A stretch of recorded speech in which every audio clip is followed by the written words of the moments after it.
Ni wewe Bwana, ni wewe, ni wewe Bwana, ni wewe Bwana, ni wewe, ni wewe, oh ni wewe, ni wewe Bwana, ni wewe, ni wewe Bwana,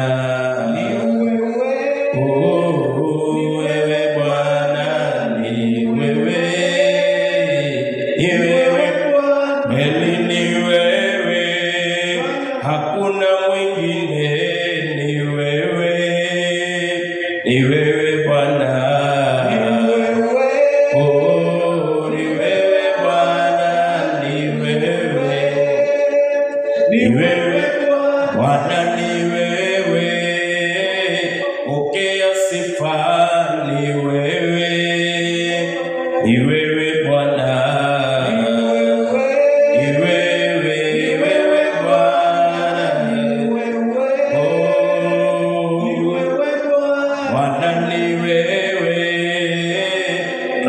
Nakuabudu ni wewe, ni wewe Bwana, oh ni wewe Bwana, ni wewe Bwana. Baba, tunakushukuru kwa sababu ya neno lako asubuhi ya leo. Tunalipokea neno lako kwa jina la Baba na Mwana na Roho Mtakatifu, tunaomba na kuamini, sema amen. Amen. Naweza pata nafasi ya kuketi. Umebarikiwa sana katika jina la Yesu. Tunamshukuru Mungu tena kwa nafasi nyingine tena ambayo ametupatia ya kuweza kupatikana katika kipindi hiki cha kuelimishwa na neno la Mungu. Popote unanitazama ukiwa nasema karibu tukaweze kubarikiwa pamoja katika jina la Yesu. Naitwa Apostle PMC Voice of Fire wa kanisa la Winners Celebration Center hapa Kericho, a fellowship where everybody is a somebody. Unaweza share video hii ili ukaweza kukua baraka kwa wengine katika jina la Yesu Kristo, mwana wa Mungu aliye hai. Bwana asifiwe. Tuko katika maombi ya kuombea kanisa kuongezeka. Kuombea kanisa kuongezeka. Sijui kama unajua ya kwamba unapaswa kuombea kanisa liongezeke. Ni majukumu yako wewe muumini kuombea kanisa unaloshiriki likaweze kuongezeka. Jina la Bwana litukuzwe. Na zaidi ya hiyo, baada ya kuombea kanisa liongezeke, unapaswa pia kuchukua hatua zitakazosababisha pia kanisa kuongezeka. Bwana Yesu asifiwe. Tulisema mambo ni mawili. Jambo la kwanza ni kuombea kanisa liongezeke, na jambo la pili ni kufungua kinywa chako na kujulisha watu habari njema juu ya Yesu. Hapana nyamaza nazo. Bwana asifiwe. Shida kubwa tuko nayo ni kwamba wewe ukishaokoka basi wewe umekuwa sawa. Wakati wa vita unapata ya kwamba mtu akishaokoa watu wa jamii yake anashughuliki hata kidogo. Lakini wakati kuna vita inaendelea usiku na ndugu yake yako nje ama baba yake ama nani yako nje, unapata hawakai na amani kwa nyumba, wanasumbuka sana. Lakini akifanikiwa kuokoa watu wao wote ama watu wake wote kwa nyumba, usiku sasa hata akisikia risasi hana shida. Hata akisikia watu wanapigwa hana shida, maana anasema mimi kwetu hakuna mtu ako nje. Hiyo ni mawazo mabaya sana kukua nayo. Lazima tujifunze kujali hata na wengine. Ndiyo, tuanzie Yerusalemu kuokoa watu. Tukimaliza pia tuanze kuokoa jirani. Na hivyo ndio imefanyika kwa wokovu. Mara nyingi ni kwamba ulipookoka basi kajua sasa wokovu, mimi nimeokoka naenda mbinguni, sasa wale wengine waende wasiende shauri yao. Hapana, hiyo sio wazo nzuri. Bwana Yesu asifiwe. Sio wazo nzuri. Wewe umeingia kwa wokovu, umeweza kuona vile kulivyo. Si utake kutaka hata mwingine aweze kubadilika. Nilikuambia mambo kadhaa kuhusiana na wokovu, ya kwamba unapoenda kujulisha mtu habari za Yesu, Huyu mtu akiokoka, watu wengi sana watapata amani. Watu wengi sana watafaidika. Watu wengi sana watafurahi. Tuko na wazazi wanalia kwa sababu vijana wao ni walevi na wamejiingisha kwa mambo mabaya. Ukienda ubirie huyo aokoke, umepatia mama yake amani. Bwana Yesu asifiwe. Umepatia mke wake amani. Kuna watu wanatumia mshahara zao kwa uharibifu kule nje. Biblia inasema yule kijana alitumia mali yake yote kwa anasa. Hiyo inakuambia kwamba anasa inakula mali ya watu na hakuna kitu inasimamisha. Bwana Yesu asifiwe. Hakununua gari, hakujenga, hakununua chakula, hakulipa school fees, maana anasa inakula pesa yako yote kwa raha. Bwana asifiwe. Kuna familia mpaka leo zinateseka kwa sababu ya baba yuko katika anasa. Pesa zake zote zinaenda kwa raha. Pesa zake, kuna mzee akishika pesa anasafiri. Iko dada moja aliniambia, pastor, ombea mume wangu, maana mume wangu akishika mshahara hivi Mombasa, ikiisha Kericho, akipata pesa mingi, kitu cha kwanza anawazaga ni Mombasa. Hawazi familia yake. Sasa sisi tumezoea kila mwezi mzee akuage nyumbani, mara ako Kisumu, mara ako sijui wapi, aende akule ile pesa na raha, akimaliza ndiye anarudi. Wewe unafikiria hiyo familia inateseka aje? Mama ako kwa nyumba na watoto wanaishi vibaya, wanakula vibaya, wanashindwa kulipa nyumba, na baba ako na kazi, analipwa pesa mzuri. Wewe unafikiria wanateseka namna gani? Wanateseka sana. Sasa tukienda tushike mtu kama huyo aokoke, basi hatakuwa akipata mshahara tena anaenda Mombasa, atakuwa akipata mshahara anajua niko na familia. Bwana Yesu asifiwe. Nilikuambia angalia na picha kubwa, jinsi ambavyo ukiombea mtu aokoke, kuna mambo mengi yatasaidika. Iko watu ni waizi wanatusumbua hii Kericho. Bwana ukimwendea umwambie kuhusu Yesu, akiokoka, hiyo usumbufu zimeisha. Sikuibia watu imeisha. Sio inapungua namna hiyo. Kwa hivyo tunaona Yesu akiomba. Bwana Yesu asifiwe. Kitabu cha Yohana 17 mstari wa 20 tunaona ya kwamba cha kwanza tunapaswa kuomba. Tunapaswa kuombea watu. Tunapaswa kuombea kanisa kuongezeka. Tunapaswa kuombea wamama kuokoka, waweze kuamini neno la Mungu. Tunapaswa kuombea vijana waweze kumwamini Mungu. Tunapaswa kuombea. Biblia inasema hivi, kitabu cha Yohana 17 mstari wa 20, wala si hao tu ninawaombea, lakini na wale watakaoniamini kwa sababu ya neno lao. Watu wawili hawa ambao Yesu anaombea. Anaombea wale ambao wameokoka, wale ambao wanaenda kupelekea watu habari njema juu ya Yesu. Na anasema siombei hao peke yake, ninaombea mpaka wale watakaoliamini lile neno ambao watapelekewa. Ni kumaanisha kwamba Yesu anaombea huyu Mkristo, huyu muumini ambaye anaenda kuambia watu habari njema, anaenda kuongelesha watu. Bwana Yesu asifiwe. Na tena anaombea mwenye ataamini. Mwenye ataamini ni mtu ambaye hajaokoka. Na hapa Yesu anatuonyesha kwamba tunapaswa kuwaombea watu. Bwana Yesu asifiwe. Tunapaswa kuombea wenye dhambi, na pia tunapaswa kuwaombea watu waweze kueneza Injili. Tunapaswa kuombea wamama wasinyamaze. Tunapaswa kuombea wazee wasinyamaze. Tunapaswa kuombea kanisa lisinyamaze na habari njema ambayo wamepewa. Bwana asifiwe. Habari njema walionayo ambayo imebadilisha maisha yao, ambayo imebadilisha njia zao, ni vizuri tusinyamaze nayo, tumpelekee mwingine pia, hata na yeye maisha yake iweze kubadilika. Jina la Bwana litukuzwe. Na ndio maana niko hapa kukuhimiza, tafadhali katika maombi yako ombea kanisa kuongezeka. Katika maombi yako ombea kanisa kuenda. Amen. Jina la Bwana litukuzwe. Ombea kanisa kuongezeka. Ombea kanisa kuenda. Jina la Bwana litukuzwe sana.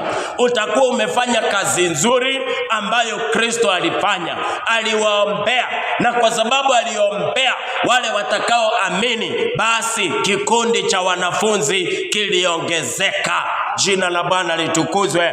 Kanisa litaongezeka kwa kuiombea liongezeke, na kwa kuiombea iende ifikie wenye dhambi. Bwana Yesu asifiwe. Ni wakati wa wewe kufikia mwenye dhambi. Ni wakati wa wewe kuongelesha mtu habari za ufalme wa Mungu. Nyakati tulizoko ni za mwisho. Siku ni za mwisho. Si uambie mtu habari za Yesu. Si uambie mtu kuhusu upendo wa Yesu. Si uongeleshe mtu kuhusu msamaha. Kule nje kumejawa na hukumu. Watu wanahukumiana. Watu wamejihukumu. Watu wamejiona vibaya. Watu wameona hawezi kubadilika. Ni wakati wa wewe utokezee na uambie Yesu anataka kuwasamehe makosa yenu. Yesu ako kuwasamehe dhambi zenu. Ni wakati wa kupeleka habari njema ya msamaha. Ni wakati wa kupeleka habari njema ya upendo wa Mungu. Ni wakati wa kupeleka habari njema za ufalme wa Mungu. Jina la Bwana litukuzwe. Watu wametishwa kule nje na mambo mengi. Watu wamewekewa uoga na mambo mengi. Watu wamesababishwa, wanajiona wao hawana maana, wanaona hawawezi badilika. Watu wamesababishwa, wanaona kana kwamba Mungu hawezi kuwasamehe, Mungu hawezi kuwabadilisha. Leo nimekuja kusema usinyamaze na hizi habari ambazo zimebadilisha maisha yako. Enda uambie mtu ya kwamba Mungu ako na mpango mzuri juu ya maisha yake, mpango wa msamaha, mpango wa kumfanya kuwa mwana. Imeandikwa, mbali wote waliompokea aliwapa uwezo wa kufanyika kuwa wana wa Mungu. Jina la Bwana litukuzwe. Si uende uambie ya kwamba Bwana anataka awafanye wakuwe wana katika ufalme wa Mungu. So jambo la kwanza tumeona ni kwamba tunapaswa kuomba. Tunapaswa kufanya nini? Tunapaswa kuombea kanisa kuongezeka. Tunapaswa kuombea kanisa katika jina la Yesu. Jambo la pili nataka tuone ni kwamba tumechelewa kuenda. Tumefanya nini? Tumechelewa kuenda. Tumechelewa kufikia wenye dhambi. Hebu tujifunze na mwanamke Msamaria. Maandiko inasema hivi katika jina la Yesu. Tuanzie pale mstari wa 19. Yule mwanamke akamwambia Bwana, naona ya kuwa wewe unabii. Baba zetu waliabudu katika mlima huu, nanyi husema ya kwamba huko Yerusalemu ni mahali patupasapo vya kuabudu. Yesu akamwambia, mama, unisadiki. Bwana asifiwe. Ufanye nini? Uniamini. Twendeni tuwaambie ili waamini. Wataamini nini na hakuna kitu ambayo tunawaambia? Bwana asifiwe. Wataamini nini na hakuna kitu tunawaambia? Twende tuwaambie ili waweze kumwamini Yesu. Yesu akamwambia, mama, unisadiki. Bwana Yesu asifiwe. Saa inakuja ambayo hamtamwabudu Baba katika mlima huu wala kule Yerusalemu. Ninyi mnaabudu msichokijua, sisi tunaabudu tukijuacho. Bwana Yesu asifiwe. Haleluya. Kule nje watu hawana ujumbe kamili. Kule nje hawana ujumbe kamili. Wewe umebeba ujumbe kamili, si uwapelekee. Huyu mama alikuwa hata yeye anaabudu, lakini alikuwa anaabudu asichokijua. Alikuwa anaabudu katika milima. Yesu akamwendea akamwambia sio hivyo. Bwana Yesu asifiwe. Kuna mawazo ambao watu wa nje wako nayo. Kuna vile wanajua. Mwanamke akamwambia Yesu, nyinyi mnaabudu Yerusalemu, sisi tunaabudu milimani. Kuna kitu ambayo watu wako nayo kuhusu Mungu, na habari ambao wako nao kuhusu Mungu sio ya kweli, na wewe ndiye umebeba habari za kweli. Si uende uwapatie habari za kweli. Kuna mtu anajua Mungu hawezi msamehe kulingana na maisha yenye ameishi. Kuna mtu anajua hawezi samehewa na Mungu kwa sababu anajua mbele za Mungu hii dhambi nimefanya ni kubwa sana. Anajua siwezi samehewa na Mungu. Atajuaje anaweza samehewa na Mungu ikiwa wewe utachukua hatua ya kumwendea, kumwambia hapana, hayuko hivyo. Bwana asifiwe. Hayuko hivyo. Mungu ako tayari kukusamehe. Na jinsi ulivyo, Mungu anakupenda. Bwana Yesu asifiwe. Yule mwanamke alikuwa na ripoti tofauti na ripoti ambao Yesu alikuwa nayo. Mstari wa 23. Lakini saa inakuja, nayo saa ipo, ambayo waabudu halisi watamwabudu Baba katika roho na katika kweli. Kwa maana Baba awatafuta watu kama hao wamwabuduo. Mungu ni roho, na wanaomwabudu yeye imewapaswa kumwabudu katika roho na kweli. Yule mwanamke akamwambia, najua ya kuwa yuaja Masia. Bwana asifiwe sana. Natafuta mahali pale ambapo alienda akawaambia njooni muone mtu.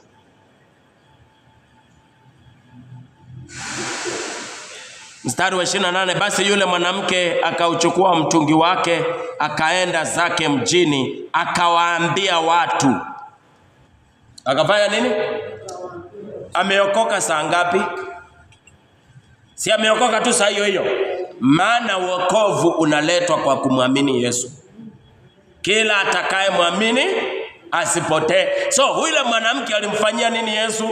Alimwamini. Bwana Yesu asifiwe. Alifanya nini? Alimwamini saa hiyo hiyo. Akachukua nyungu yake, akaenda nyumbani. Jambo la kwanza alienda kufanya ni nini? Alienda kuambia habari njema. Akawaambia. Bwana Yesu asifiwe.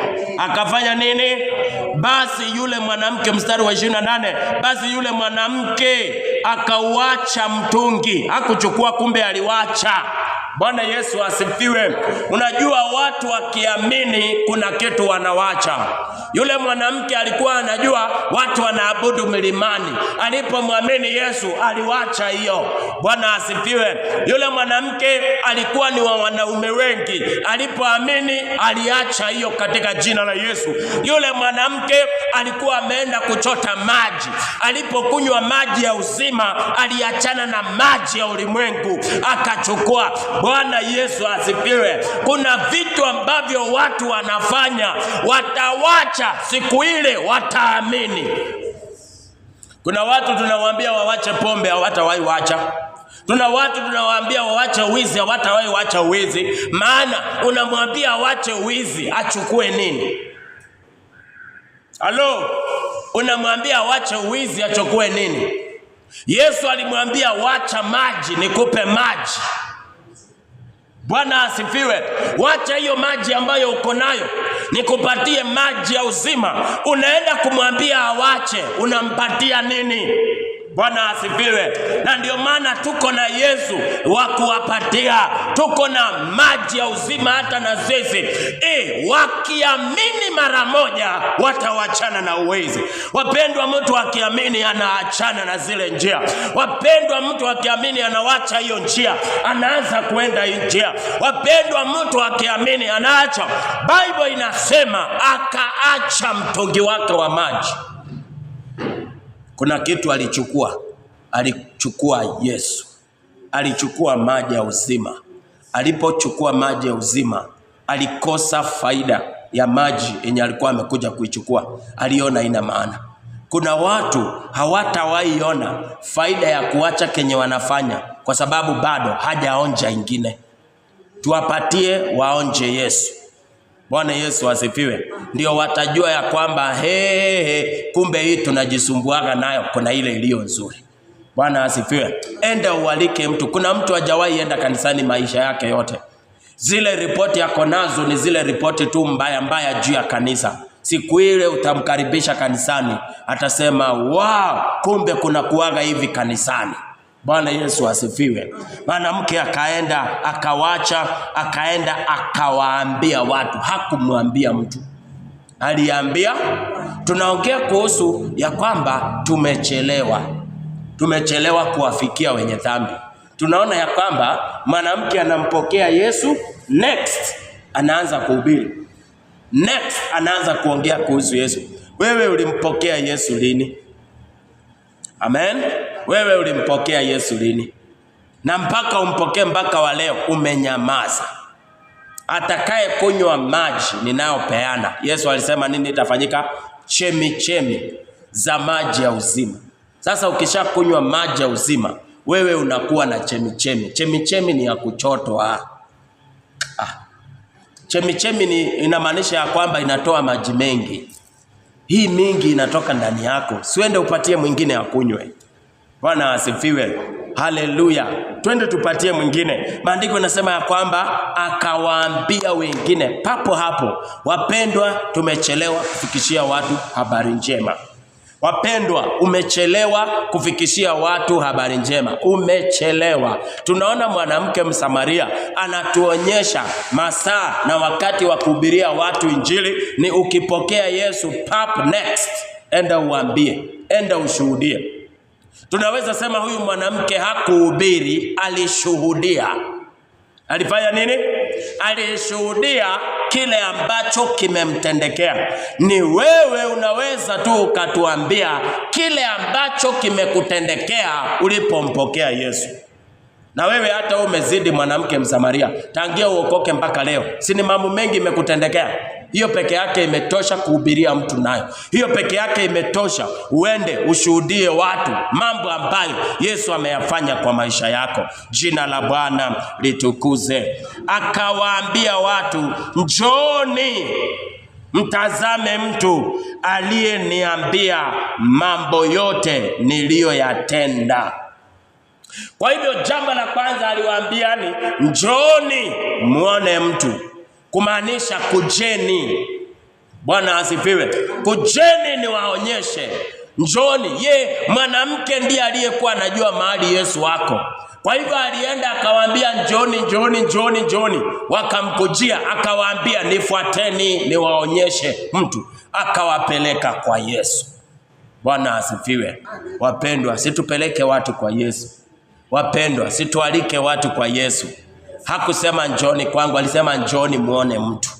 Njooni muone mtu. Wapendwa, tumeitwa tuite watu wamuone Yesu. Tuite watu wamfuate Yesu. Bwana asifiwe. Tuwapeleke watu kwa Yesu. Nasema tuwapeleke watu kwa Yesu. Njooni muone mtu aliyeniambia mambo yote ambayo nimefanya nini? Nimeyatenda. Je, haimkini huyu kuwa ndiye Kristo? Basi wakatoka mjini wakamwendea. Hakuna mtu alimwambia huyu ndio Kristo. Bwana asifiwe. Kulingana na ripoti ambazo Yesu alimpatia, huyu mwanamke alifunguka macho. Wapendwa, tukienda kuwahubiria wenye dhambi, watafunguka macho. Huyu mwanamke alifunguka macho. Hakuambiwa huyu ndio Kristo. Bwana asifiwe sana. Lakini ripoti alipoipokea ilimfungua macho.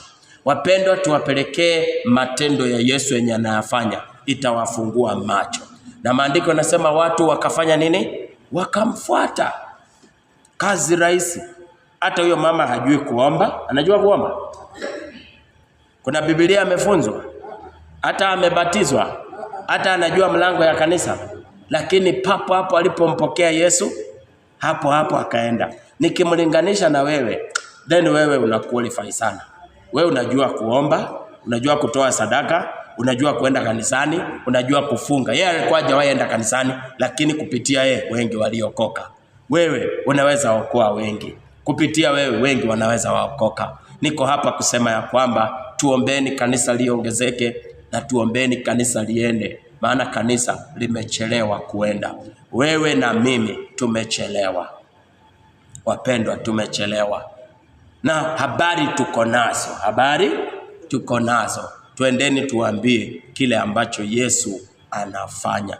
Simama juu kwa miguu yako katika jina la Yesu. Sitaki uombee mtu, nataka ujiombee ya kwamba Baba, ninaomba kuondoka. Bwana Yesu asifiwe. Tuliona ya kwamba mavuno ni mengi, watendaji kazi ni wavivu. Nataka uchukue nafasi ya kujiombea katika jina la Yesu. Omba neema ya kufikia mtu. Omba Roho Mungu akusaidie. Omba, chukua hatua, fanya maamuzi ya kwamba nitahubiria mtu, nitamuelezea mtu matendo ya Kristo. Mwanamke alienda akawaambia, njooni muone, njooni muone, njooni muone. Ni wakati wa kanisa kuenda na kuwaambia njooni muone. Ni wakati wa kanisa kuenda na kuwaambia njooni muone, njooni muone, katika jina la Yesu. Katika jina la Yesu. Utukuzwe Baba wa mbinguni, utukuzwe Mungu wa baraka, utukuzwe Mfalme wa ajabu, utukuzwe Bwana wa majeshi. Ninaomba Bwana wa majeshi kushinda kila vizuizi, kila pingamizi ya kunizuilia kuenda. Natangaza kuomba kuenda, natangaza kuomba na kuwafikia wengine katika jina la Yesu Kristo Mwana wa Mungu aliye hai. Natangaza kushinda kila nguvu ya vizuizi, na katana na roho ya uzembe, na katana roho ya uvivu katika jina la Yesu. Utukuzwe Baba wa mbinguni, utukuzwe Mungu wa baraka, utukuzwe Mfalme wa ajabu. Pokea sifa Bwana, pokea utukufu Baba katika jina la Yesu. Ninakutukuza wewe Bwana na ninakuinua asubuhi ya leo. Pokea sifa na utukufu Jehova katika jina la Yesu. Tunaomba na kuamini, sema amen. Amen. Mungu akubariki sana mtazamaji wangu, popote umenitazama ukiwa. Nashukuru sana kuwa pamoja na wewe. Natumai uko tayari kutii ama kujibu mwito wa Mungu, ya kwamba tuombee kanisa liongezeke na pia tuombee kanisa kuondoka. Na kanisa litaondoka kwa kuanza na wewe kwenda kuambia watu njooni muone mtu ambaye amenisamehe dhambi na kunibadilisha katika jina la Yesu. Nichukue fursa hii speciali kukukaribisha katika ibada zetu za Jumapili hapa Winners Celebration Center Kericho katika jina la Yesu. Tuko na ibada za baraka, tunaendelea kufikia wengi kwa ajili ya kumjua Yesu na tunaendelea kubarikiwa katika jina la Yesu. Nichukue nafasi kukukaribisha tukaweze kubarikiwa pamoja. Kutoka kwangu hapa nasema enda na Mungu akubariki. Amen, amen. Shika sadaka zako tunapotoa sadaka zetu na ubarikiwe sana. Natumai wiki hii umekuwa na muda wa kufikia